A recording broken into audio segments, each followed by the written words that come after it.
Hello everyone and welcome to Mr.MoFranchise. It's the last episode of Season 2 as we have the N.F.L. Draft and the off-season. Let's get to it. So what makes my NFL Draft unique from just basic Madden is that I have a role thing here to determine if the GM gets involved. Are we trading up? Are we trading down? Are we trading out of a round?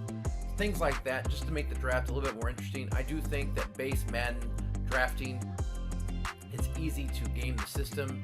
You can trade a bunch of picks with the computer to just basically, you can take like 3 7s to make 2 6s and 2 6s to make, a 5 and 2 5s to make a 4. So the idea here is that sort of you can't cheese the system. So anyway, let's get to what I did in the draft. I had the 15th pick in the first round, and when it came to me, I decided to go with Roosevelt Barlow, left tackle, and he proved to be a real gem. He was a 79 hidden. He was one of the 2 best players in the draft, and I was really pleased with that. Based on, if you remember watching the season, it was just a horrible display of pass blocking by Lark Jackson, our right tackle last year. And so just looking at the end of the season stats, the number of sacks he gave up, so I felt like I had to address right tackle. Now Roosevelt Barlow, he may get moved to left tackle or he may go to right tackle. I'm going to have to wait and see, but either way, he's going to solidify our line and we should have fewer sacks this year. That should give my quarterback way more time to throw the ball, and so we should get those number of sacks down. Then it came to pick 15 in round 2, and while I wasn't necessarily looking for a lineman at that point, Alex Pryor was still there with first round talent, and so I went ahead and I picked him. He's a right guard, and he ended up being a 76 normal. In fact, my 2 picks were 2 of the 15 best players in the draft, so I got pick 2 and pick 15 as far as talent or something like that. So 2 linemen right out of the gates to solidify our offensive line. Our right guard is getting older, and so I do believe Alex Pryor is 1 point worse than our starting right guard right now, so I think I'll start him anyway just to get him experience. So I will have 2 linemen right out of the gates in the first 2 draft picks there to be on my offensive line going into next year. Then I got to round 3, and from the previous chart, I rolled and I had to trade out of this round, and the only one, and I had to take an offer that the computer gave me. And the only offer that was given to me was to trade for a 4th round pick this year and a 5th round pick this year. So I basically traded out my 3rd round pick for an extra 4 and 5 this year, which you'll see later on in this chart. So then we get to the 4th round, and I had 3 picks in the 4th round. We had a 4th pick in the 4th round, and I went ahead and went with a free safety, Terrence Middleton. I needed a backup free safety. Our free safety's not getting any younger. And so when I saw Terrence Middleton there, I liked what I saw. And he ended up being a 68 normal, which I thought was a pretty good pick. Then with pick 13, I went with another lineman. Hard to believe, but I just felt like Roland Gilbert was hard to pass up. The talent level that he had 3rd round talent in the 4th round, and he did have a 69 normal. And then I got to the pick 15, round 4, and due to the previous chart, the GM got to pick this pick instead of me. I was hoping they were going to pick Donovan Lewis because we needed a backup strong safety, and he was a pretty good player on the board. So I was very happy when the GM picked Donovan Lewis. And it ended up being a 67 normal. Then the last pick in the 4th round, we had 4 picks in that round. I decided to go Lester Cross, middle linebacker.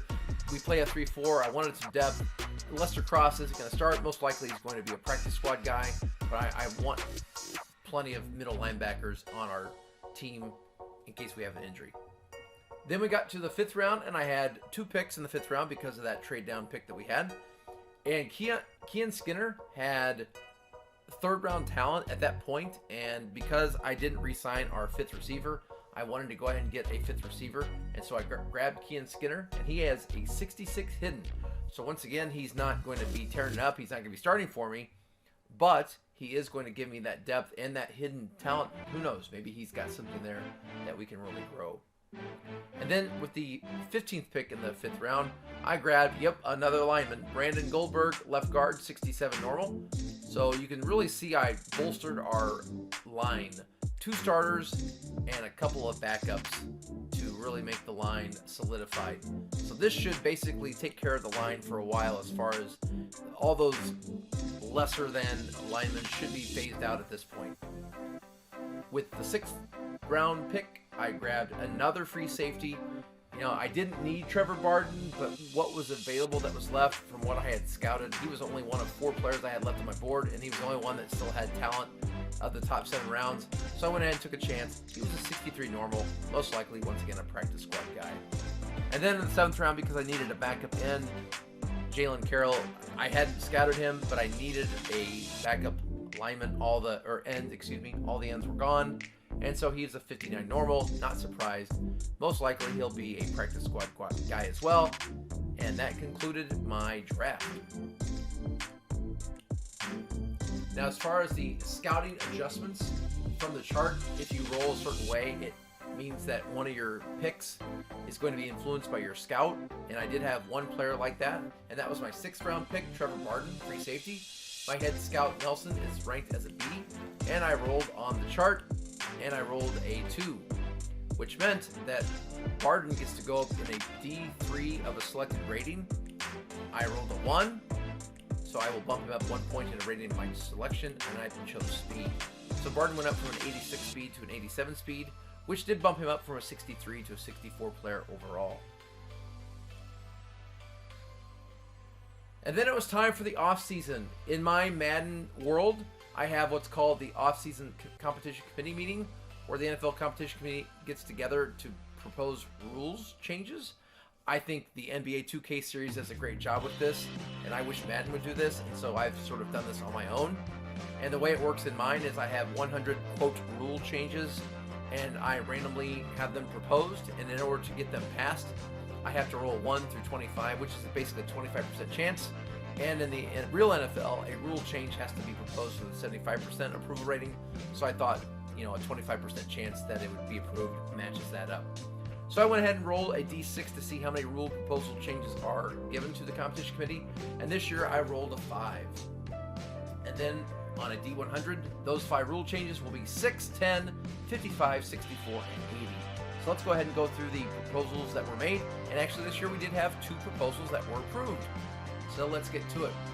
Rule number 6, it was proposed that there would be no trade deadline. I rolled a 62 for that one, and that was rejected. So there will be continuing a trade deadline in week 9.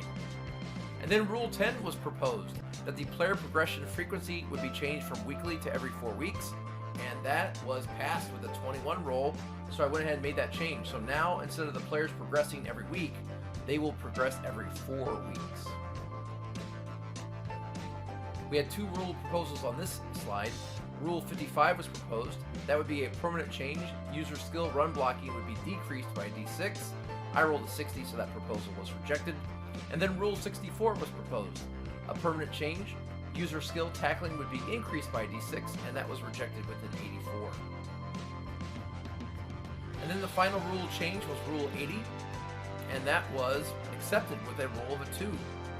This would make the CPU skill pass coverage be increased by a D6, and it was. I rolled a 3, so right now for the CPU skill, they just got better by 3 points. So passing next year will be just a little bit harder.